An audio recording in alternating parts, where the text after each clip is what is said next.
Hi friends, welcome back to our channel. ఈరోజు అందరికీ ఉపయోగపడే కొన్ని కిచెన్ టిప్స్ చూద్దామండి. వీడియో ఎక్కడ స్కిప్ చేయకుండా చూడండి. వీడియో కనుక నచ్చినట్లయితే ప్లీజ్ ఒక లైక్ చేయడం మాత్రం మర్చిపోకండి ఫ్రెండ్స్. టిప్ నెంబర్ 1 అండి. ముందుగా ఒక బౌల్ తీసుకున్నాను. 1.5 స్పూను పెరుగు అయితే వేసుకుంటున్నాను. అందులోకి 1 స్పూన్ పసుపు వేసుకుంటున్నాను. ఇవి రెండు బాగా కలిసేలాగా బాగా కలుపుకోవాలండి. ఇది దేనికంటే మనము రోజు గడప కడిగి పసుపు రాస్తూ ఉంటాం కదండి. అలాంటప్పుడు ఇలా కాస్త పెరుగుతో కలిపి రాసినట్లయితే చాలా అందంగా ఉంటుందండి. ఒక వారం రోజులైనా కూడా పోదనమాట. మనం ముగ్గులు వేసుకుంటాం కదా, చాలా అందంగా కనబడుతుంది.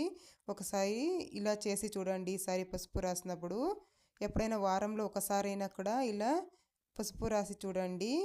పెరుగుతో కలిపి చూడండి ఎంత అందంగా కనిపిస్తుందో. మనం వేసిన ముగ్గు కూడా చాలా అందంగా కనిపిస్తూ ఉంటుంది. ఒక వారం రోజులైనా కూడా ఇలాగే ఉంటుందండి, పోదు. ఒకసారి ట్రై చేసి చూడండి. టిప్ నెంబర్ 2 అండి.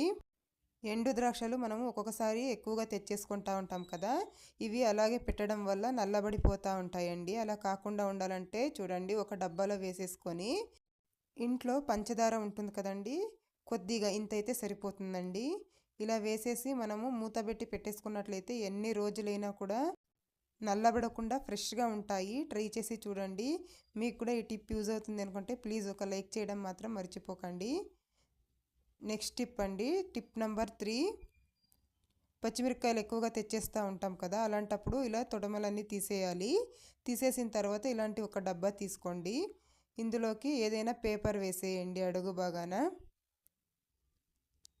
ఇలా ఏదైనా ఒక పేపర్ వేసేసి ఇందులోకి పచ్చిమిర్చి అంతా వేసేసుకొని, నేను ఇక్కడ అడుగు బాగాన ఒక పేపర్ వేసేసాను. పచ్చిమిర్చి మొత్తం అన్నీ వేసేసుకొని పైవైపు కూడా ఒక పేపర్ పెట్టి మనం స్టోర్ చేసుకున్నట్లయితే ఎక్కువ రోజుల దాకా కుళ్ళిపోకుండా ఫ్రెష్గా ఉంటాయి. ఈ టిప్ కూడా అందరికీ చాలా బాగా యూజ్ అవుతుందండి. Tip number 4.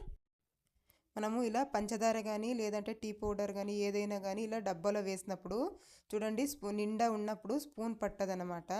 అలాంటప్పుడు ఇలా తిప్పి పెట్టేసేయండి స్పూన్ని. ఇలా తిప్పి పెట్టినట్లయితే మనకు క్యాప్ వేసుకోవడానికి వీలుగా ఉంటుంది. కావాలంటే ట్రై చేసి చూడండి. Tip number 5. మనము వెల్లుల్లి ఒలుచుకుంటూ ఉంటాము. ఇలా ఒలుచుకొని ఇలాంటి కాడలు పడేస్తూ ఉంటాం కదా, ఇలాంటి కాడలు పడేయకండి. మనము పప్పులు ఎక్కువగా తెస్తూ ఉంటాం కదా, కందిపప్పు కానీ అలాగే ఏవైనా పప్పులు కానీ ఎక్కువగా తెచ్చినప్పుడు ఇందులోకి ఇలాంటి కాడలు పెట్టేస్తే ఎక్కువ రోజుల దాకా పురుగు పట్టకుండా ఉంటుంది. ట్రై చేసి చూడండి. ఈ టిప్ కూడా చాలా బాగా యూజ్ అవుతుందండి. మీకు కనుక టిప్ నచ్చితే ప్లీజ్ ఒక లైక్ చేయడం మాత్రం మర్చిపోకండి. టిప్ నెంబర్ 6 అండి. మనము పిండి జల్లెడ పట్టుకుంటూ ఉంటాం కదా, అలాంటప్పుడు ఉండలు ఉండలుగా కట్టుకుంటూ ఉంటుంది. అలాంటప్పుడు చూడండి, ఒక 2 కాయన్స్ వేసేసి మనము జల్లెడ పట్టుకున్నట్లయితే మనకు పిండి అనేది ఉండలు కట్టకుండా నీట్గా దిగిపోతుందండి. కావాలంటే ట్రై చేసి చూడండి. ఈ టిప్ అందరికీ చాలా బాగా యూజ్ అవుతుంది. ఇలా కాయన్స్ వేయడం వల్ల మనము చెయ్యి పెట్టిది కదిపే పని లేకుండా నీట్గా పిండి మొత్తం దిగిపోతుందండి. ట్రై చేసి చూడండి. ఈ టిప్ చాలా బాగా పనిచేస్తుంది. ఒకసారి ట్రై చేసి చూడండి ఫ్రెండ్స్. నెక్స్ట్ టిప్ అండి. Tip number 7. మనము ఎక్కువగా వెల్లుల్లి ఒలుచుకుంటూ ఉంటాం కదా, అలాంటప్పుడు ఒక్కొక్కసారి గోళ్ళు నొప్పి పెట్టేస్తూ ఉంటాయి. అలాంటప్పుడు ఏం చేస్తారంటే ఇలా ఒక పేపర్ తీసుకోండి. పిల్లలు చిప్స్ కానీ కుర్కురే కానీ తిని పడేస్తూ ఉంటారు కదా, అలాంటిది ఒక పేపర్ తీసేసుకోండి. అందులోకి వెల్లుల్లి మొత్తం వేసేసి ఇలా ఫోల్డ్ చేయండి. వీడియోలో చూపించిన విధంగా ఇలా ఫోల్డ్ చేసేసి ఇంట్లో చపాతీ కర్ర ఉంటుంది కదా, దాంతో ఒక 2-3 సార్లు ఇలా కొడితే చాలండి, నీట్గా విడిపోతాయి మొత్తము. చూడండి, అంతా బాగా లూజ్గా ఇలా విడిపోయి ఉంటాయండి. జస్ట్ ఇలా తీసేసుకుంటే సరిపోతుంది. పొట్టు ఈజీగా తీసేసుకోవచ్చు. మనకి గోర్లు అనేవి అసలు నొప్పి పెట్టవు. ఎన్ని వెల్లుల్లి అయినా కూడా ఈజీగా ఒలిచేసుకోవచ్చు. చూస్తున్నారు కదా ఎంత ఈజీగా ఒలిచేయచ్చో. మనకు ఇలా గ్యాప్ ఇచ్చేసి ఉంటుందండి పొట్టు మొత్తము, నీట్గా తీసేసుకోవచ్చు. మీకు కూడా ఈ టిప్ చాలా బాగా యూజ్ అవుతుందని అనుకుంటున్నాను.